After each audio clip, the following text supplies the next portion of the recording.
Welcome to Education Matters, presented by the Public School Forum of North Carolina. I'm your host, Mary Ann Wolf.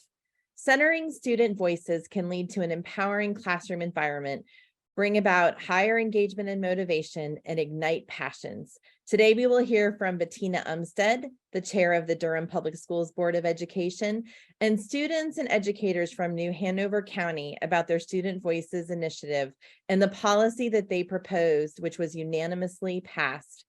First of all, congratulations on raising your voices, creating a policy proposal, and for the passage of this policy. We are absolutely thrilled to be joined by Samin Bhan, a junior at Hoggard High School in New Hanover County, Cassidy Thompson, a junior at Hoggard High School, and Tenaya Toon, a sophomore at Laney High School, also in New Hanover County. We are also delighted to be joined by educators Dr. Kayce Smith, an education consultant and former MTSS coordinator at Myrtle Middle School in New Hanover, and Schala Harper, a special education teacher at Trask Middle School in New Hanover County Schools. Welcome to all of you. Samin, I'd love to start with you. Why is hearing from students so crucial in the decision-making process? I think as the biggest stakeholders of the game, really, we need youth voices to be heard in order to create this culture of co-creation, of inclusivity. And I think that's essential to addressing our current and our future systemic issues. I think that solving a lot of those issues starts right here, right now with us. And I think that means reaching out to all types of students, not just the academics, the athletes, the band kids, but really just the students who are also sitting in the back who may not be taking the most from the system. Cassidy, I know that you presented the Student Voice Initiative along with your the other students here to the New Hanover County School Board. Can you tell us about this policy and what this policy does for students across the district? The goal of this policy is to create avenues for students to connect with and collaborate with adult decision makers in our county, because as Samin said, students are the primary stakeholders of our education, and it's really important that we are there when decisions are being made that affect us. So basically, our policy outlines 4 different ways that students can get involved with adult decision makers, be involved in those conversations that are really important to our education. The first 2 structures were already in place.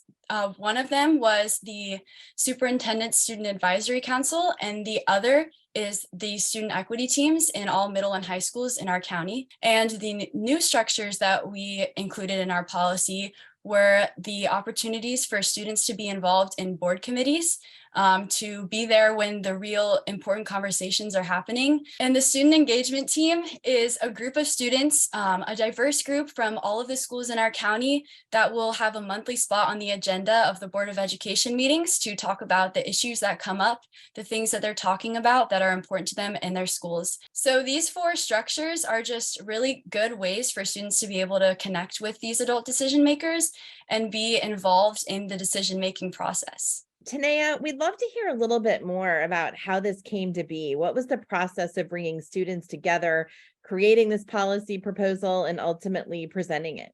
When I was a part of the school improvement / student engagement team and we had a Zoom meeting, I met Dr. K when she was at Myrtle Grove.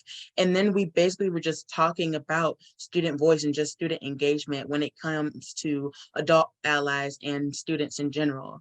And then we just stayed in contact with Dr. K, and then we met over the summer and had more Zooms.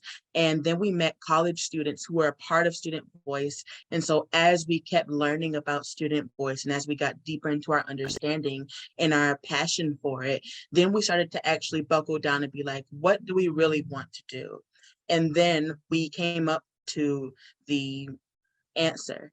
We found out that we really wanted to have a group, and we wanted to be able to talk to these adults who we don't see on an everyday basis, who have the power to change our entire school climate, our environment, just our learning. We made an application for students to be involved and help us create this group. And then we chose Cassidy and Samin because we wanted a diverse group, and their voices were so big and so loud, and they knew what they wanted and they knew what they wanted to say. And so when they came onto our group, we came to the choice of making our policy, and then we started creating it, and we kept getting no's and denies and kept getting, hey, you need to edit this, hey, you need to take this out. But we didn't stop. And then we finally got the yes. And now we're just living in just the happiness of it. This was several years in the making, and I think that's important for everyone to realize. These things don't always happen overnight, and your persistence and thoughtfulness really helped us get here. Dr. Smith, I'd love to hear what inspired you all to propose this initiative, and are we living the outcome you were hoping to see? So, Tenaya spoke to the longevity of this process, and I know for me as a scholar of the work of student voice and as a practitioner, this is something that just over the course for me personally over my career has evolved in terms of understanding, and something that Ms. Harper and I really grew our understanding on was not just what it means to be an adult ally to students in this kind of space, but really transitioning towards accomplice in this space. So when we there were various iterations over time, but I think looking back, the key turning point was when we had board members that were interested and supportive. We had a superintendent that was like, yes, let's do something here. And really getting into what we called the project itself was a very fluid process. There might have been some students who came to that process expecting something different, but we allowed the process to be very fluid, and ultimately got to the point of what do we think an outcome is going to look like. And we knew we wanted it to be something that was sustainable, a youth engagement strategy, a student engagement strategy that would be sustainable, so that when Tenaya graduates 2 years from now and she goes on to become president of the United States, the future students in New Hanover County Schools, and no matter what board members are there, no matter who the superintendent is, this is kind of a way that things are in New Hanover County Schools. And you asked, in terms of like the right now, I think we're at a critical point to see what's going to happen with implementation. I'm so proud of this group because they took, and it's just so people are aware, it's not just this group. There are others, but this is certainly a part of the core. They took a break, and they've kind of come back now in January, and they've gone to the Equity, Diversity, Inclusion Committee recently and kind of said, hey, we're here, we took a break, we're ready for our other adult accomplices to identify themselves so that we can really work on implementation. And Ms. Harper, what advice do you have for adults who seek to serve as true allies or accomplices of youth? We really need adults to be able to come in and support our students, but not do the work for them. Just remember that it's the voices of the students, and it's the implementation and the ideas and the strategies for the students, because in essence, the policy that they wrote is a policy that's for them.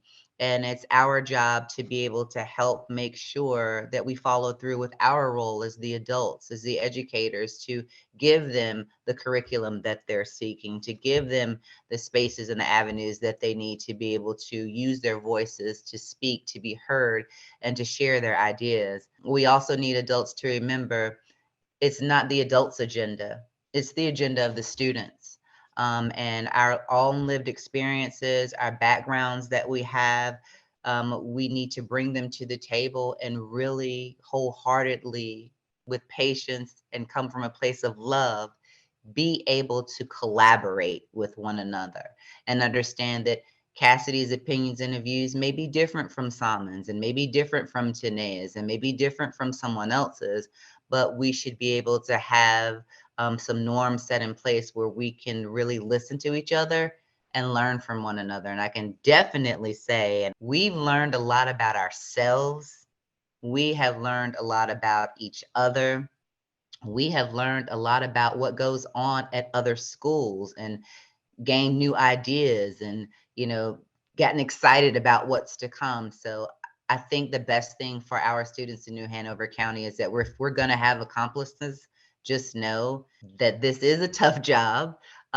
It's one that can be easily done, but these students are seeking for adults to come in to support them and work with them side by side, but just to be able to collaborate and help this policy have sustainability. Wonderful. Well, it's so impressive. And I want to make sure I get a chance to have each of our students give advice to other students, but in that, why student voice matters so much right now. Samin, I'm going to let you kick us off with some sprint advice. I think one of the first things I would say to any student is don't be afraid to think big. I think that if you feel like you need to stand up for something, a certain problem, a certain issue you see in your community, you have to just do it. I think there's a lot of details and understanding and naysayers, all of that will be there, but these projects wouldn't have come into existence if there wasn't a couple of courageous students to first say, hey, I want to see this happen. I want to see the bigger picture. I want to see the vision where students have equitable and authentic platforms to raise their voice. The details, the logistics, the support, all of that kind of comes in naturally, but it starts off with courageous students who are able to first just speak up and say, I want to see this change in our community. Cassidy, what's your advice? When I first started out in this project, I had a lot of doubt that adults would really want to work with us and want to hear from us. I didn't really think of all these people who had the decision-making power, like as people who really cared about students. But what I've realized through this process is that the school board, all of these educators are working for the good of students. We may not agree on everything, but they want to hear from us. They don't want to shut us out. We are the reason they are there. Dr. K and Ms. Harper have just been amazing accomplices to us. We couldn't have done it without them. I mean, it was student-led, but they did help us and guide us and help us find our voices and realize that we do have a space to share. Even if it's not set in stone yet, you can create that path. You can be the person to share your voice, even if it doesn't seem like it right now. So that's what I would say. Just don't be afraid.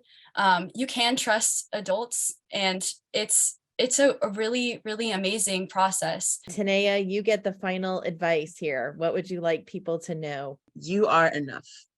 You and your ideas and what you believe in is enough. During this, time, Dr. K told us all the time when we would doubt ourselves, when we would ask a lot of questions, she'd be like, you don't really need me. You don't have to, you have the best ideas. And at the end of the day, even though we had help editing and, word choices on the policy, students wrote the policy.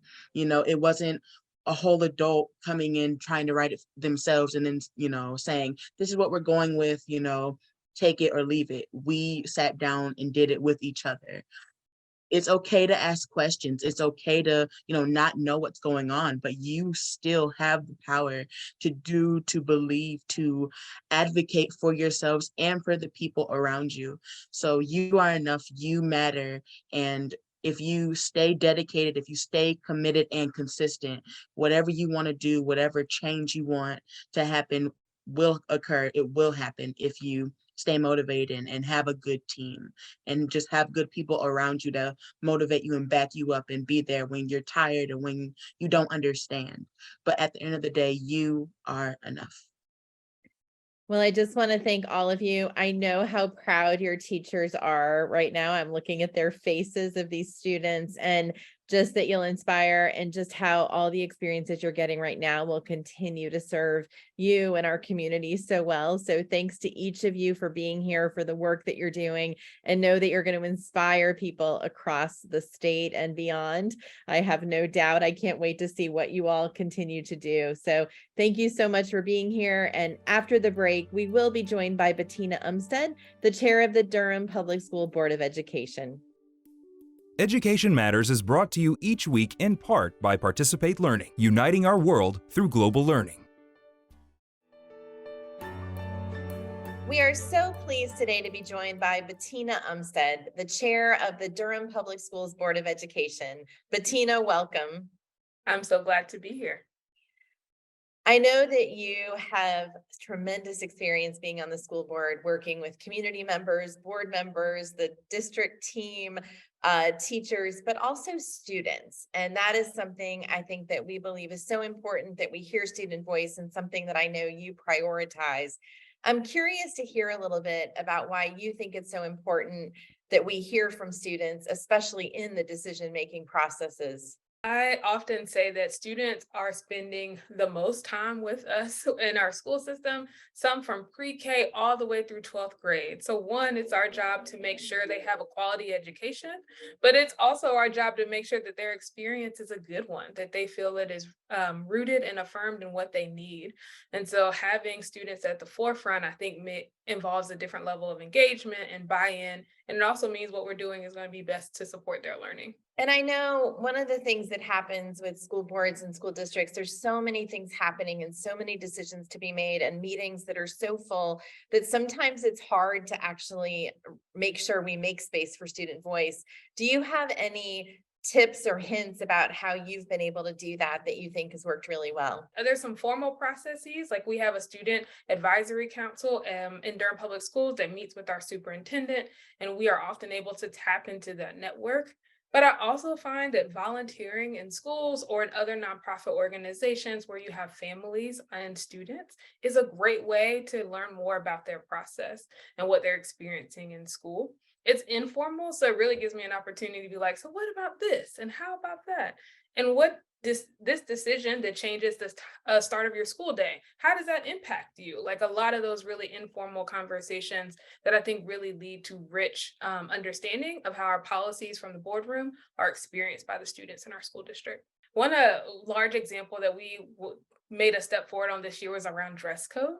We had many students who came to the board and said, currently the way our dress code, or excuse me, at that time, the way the dress code was written was not supportive of all students, not supportive of female students. It was more gendered, and they thought that we needed to change that. And they wrote not only to the school board, had meetings with us, they wrote an op-ed in the paper here in Durham, and that led to a change in our dress code policy. We recognized those voices and said, you're right.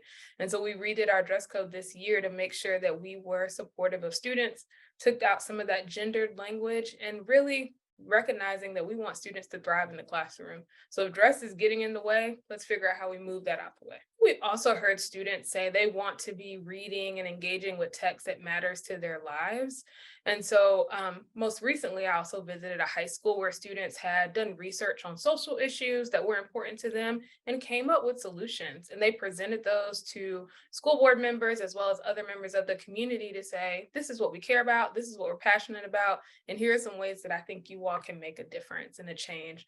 And so that even made me think about, all right, as a school board, how can we create more career opportunities? Because that was one thing that came up. High school students felt like they needed more connections to careers. And so that's helping expand and inform some of our career and technical education work. When teachers are tapping into the inquiry piece and understanding where students' curiosity is, we see students kind of move forward with taking that information from the classroom and then moving it into a project. So when I think about some of our specialty programs here in Durham, students who are in the Skilled Trades Academy talked a lot about, I'm interested in tinkering and moving things, and they took that interest into this specialized program that's giving them skills that they're able to use in the future. And I think what happens is when you kind of hook students with that student voice, you find more engagement in school. They have an opportunity to do something that they're interested in and their voices feel heard. And I think especially for young people right now, when we feel like there's a sense of isolation and disconnection, engaging in student voice builds that relationship and connects them with their school community. And if students ask, or other school boards or teachers ask, like, how do we do more of this? What advice do you have? For students, I would say start talking. And for us educators, I would say start listening. And I mean, really just like, you know what? I'm not going to share all the ways that I might think this would not work. I'm just going to listen. And I find that when we are quiet and allow students the space to stumble through new thoughts, it really creates an opportunity for us to learn something. And then for students to feel like, I have something to say. And I have an audience that's going to be captive and listening. And I love, again, both informal and formal ways. So whether it's I'm going to sit in the lunchroom with you to have this conversation, or it's a more formal classroom setting where we're having a seminar, but that like just engaging in conversation where I'm asking questions and I'm listening, I think is the right posture to take. And one last question, Bettina, you've mentioned student choice throughout this, and something that I'm passionate about is just how much choice we have within our public schools. And I wonder if you have some thoughts about that, because I think it's student choice, family choice, parent choice, to really make sure our kids have what they need. Yeah, I really think allowing students to drive some of the decisions that they are able to make. We know that some of them are made for them, but when it comes to deciding on what classes or ideas around electives or clubs in a school, really allowing student choice to drive what they're interested in. And I think oftentimes us as adults can do a little push. Maybe they say, well, I think you really can do the honors or you can do that AP class, but really allowing them to say, this, you have an opportunity here. What are you interested in? And match that choice with their decisions. Wonderful. Well, thank you so much for all you're doing and all you do every day to lift up student voices and just your tremendous leadership. We appreciate it so much. Thank you. I appreciate it. After the break, this week's final word.